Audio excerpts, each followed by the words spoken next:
I grabbed him by the throat, and of course he hadn't been doing it like this. He'd just been standing behind the camera ready with everybody else. I wanted to make this real. And I grabbed him around the throat. And I said, I really wanted to know, you got 10 seconds to tell me something I believe, kid, or I'm gonna cut out your throat box, right? And I was so intense that I choked him out. And the guy put he went down like this, and he was out cold in my audition for Arrow. Not a word of a lie. And I've looked up at the director and I've gone, is that part of the scene? And he said, no, I think you choked him out. And I went, kid, are you okay?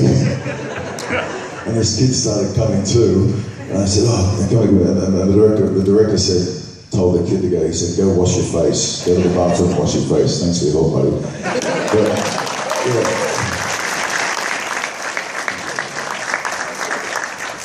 So, he goes out of the room, and I'm standing there with this casting director in Hollywood, wondering whether I'm going to get kicked out, never have another audition in America again.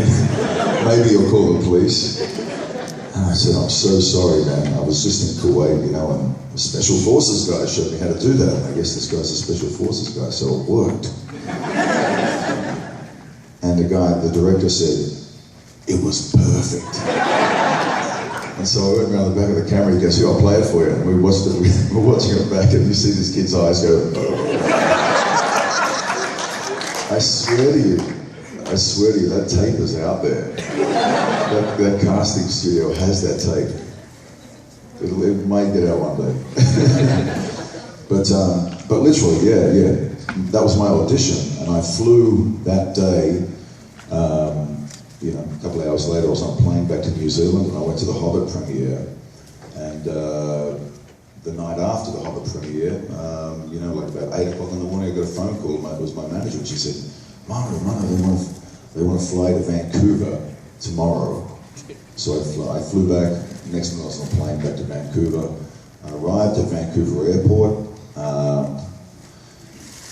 My manager emailed me and said they've released Variety online, has released a story about you being cast in the role. And so I'm standing in the immigration line at Vancouver Airport because I had to get my work visa for this thing. And it's like Manu Bennett cast as Slade Wilson, aka Deathstroke. And I rang my manager, I said, no, they've got it wrong. I auditioned for a character called Holloway. Like this says Slade Wilson, Deathstroke. And at that time, this guy working behind the immigration counter was like, hey, are you playing Deathstroke? And I was like, I don't know. And he goes, man, that Deathstroke's the badass of the DC comic world, man. I go, well, thanks for telling me, the guy at the and then I went into the office and they said, yeah, you're playing this Slade Wilson Deathstroke character.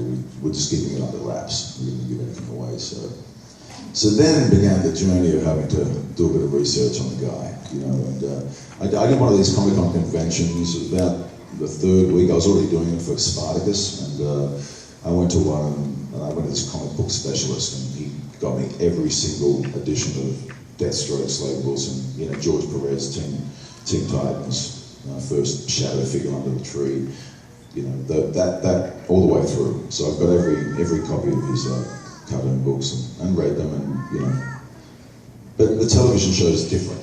We've got different storylines, so I can see things that are cool in a comic book, but I stick to the storyline of our show. It's got its own unique signature. Yes, brother.